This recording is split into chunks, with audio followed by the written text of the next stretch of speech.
What's up, everybody? You already know who it is. It's Drip Guy Daryl, and I'm back at you guys with another banger. So, man, we have some crazy news that just happened.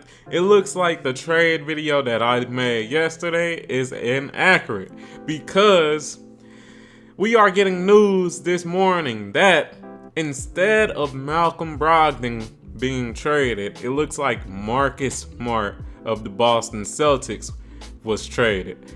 And not to the LA Clippers, actually to the Memphis Grizzlies. So, with that being said, we will take a look at this trade, and I will just give my thoughts and pretty much break it down similar to the video yesterday where I do go through the salaries and if I feel like this is a good trade for all of the teams.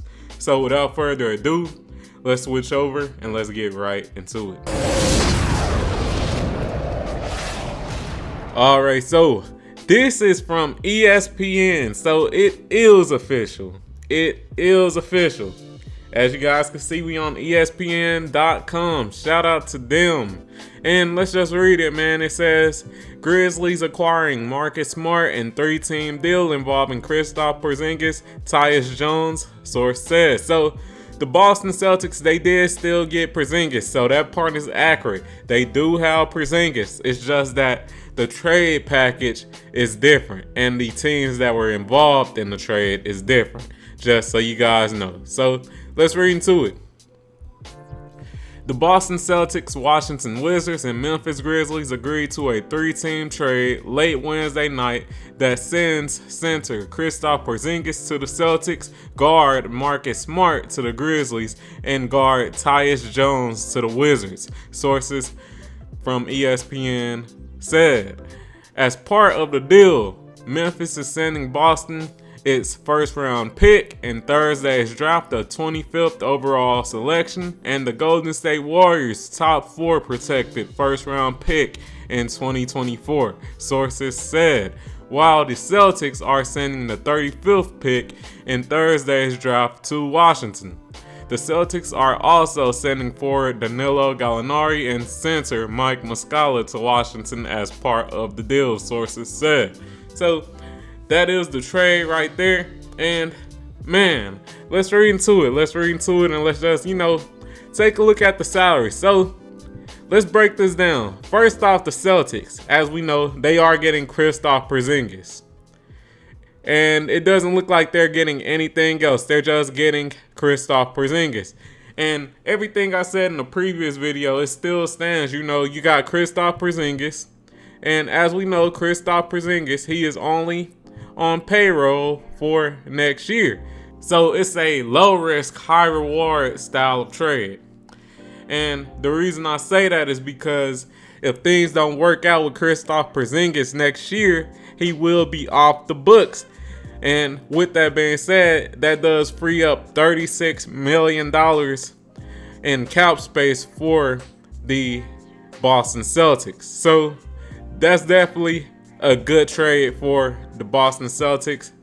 Low risk, high reward. You got Kristaps Porzingis, who is a 7-footer, can space the floor, and can provide some interior defense. So definitely good. It can also help in certain matchups such as the Joel Embiid matchup, because as I was saying before, Kristaps, he does have some length, and he can also space the floor to keep a player like Joel Embiid from being in that interior of the paint and disrupting layups and dunk attempts and all of that. So definitely a good trade for Boston Celtics. That still stands.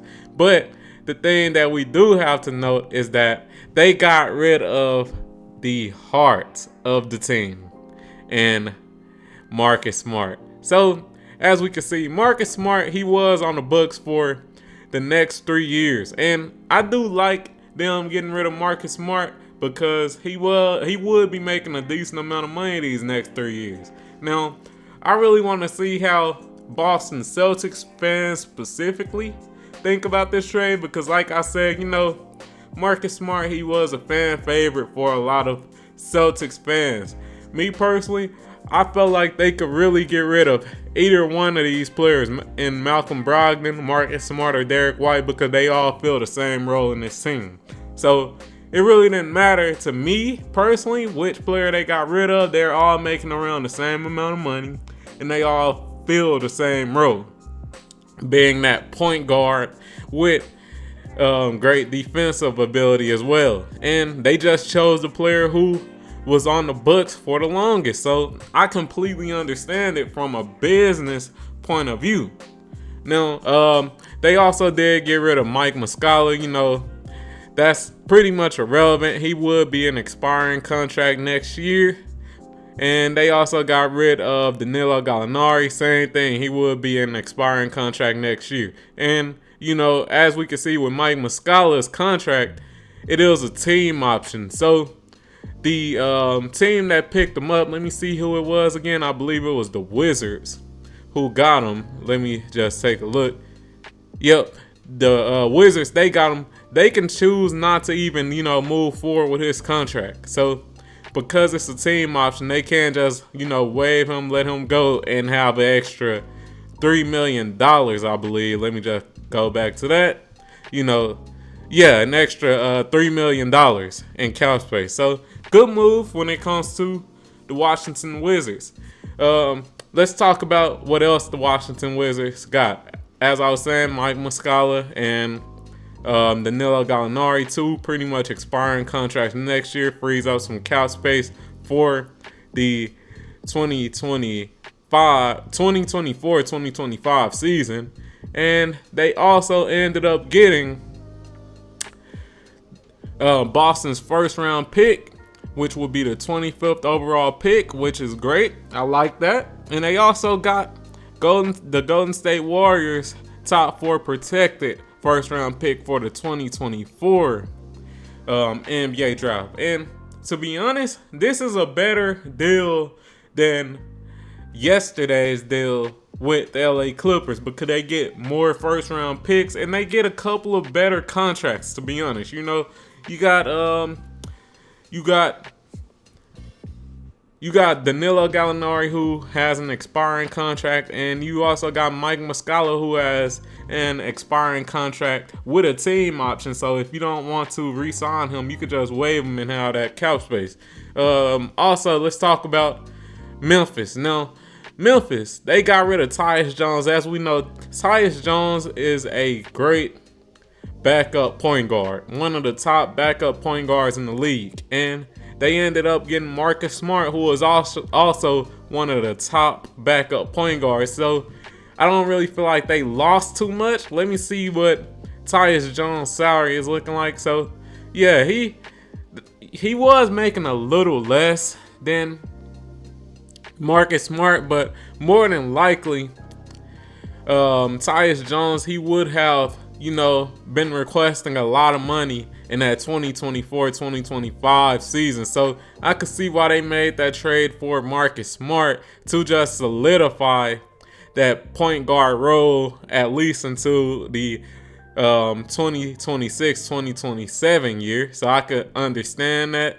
And then Marcus Smart, he does have a little more size, and this does also, you know, just reassure this team when it comes to that point guard role, because at this point, when it comes to Ja Morant and the things he is doing off the court, you don't know how available Ja Morant will be. So that definitely makes sense. I can see why they made this move. And also, just to go back to the Wizards, Tyus Jones, he is going to be on the last year of his contract next year. So once again, that does open up more cap space for that 2024-2025 season, which is pretty much the most important thing for this team, because they are trying to free up cap space as much as possible. So I like this trade for all the teams. Let me just see if there was anything I did miss out on while I go through this. All right, it looks like there wasn't anything else that I really missed out on in regards to that. And I think it was a good trade for all the teams. Once again, you know, the Washington Wizards, they get 2 first-round picks, and they also get a couple of expiring contracts. You know, the Celtics, they get Kristaps Porzingis, low-risk, high-reward style of player, you know. And for the Memphis Grizzlies, they get a great guard in Marcus Smart, who can be a leader of the team and is a veteran and can provide that leadership that this young team needs. So, hey, I like the trade, man. I think everyone wins in the end. But, hey, if you enjoyed this video, like the video, comment on the video, subscribe to the motherfucking channel, turn on notifications, and all that good stuff. And y'all tell me which trade y'all feel like was better. Do y'all feel like the trade yesterday with the LA Clippers was the better trade, or do y'all feel like this trade today with the Memphis Grizzlies was the better trade? Me personally, I'm leaning more to the trade today. But hey, like I said, y'all get in the comments down below and tell me what you think. But hey, I'm out. Peace.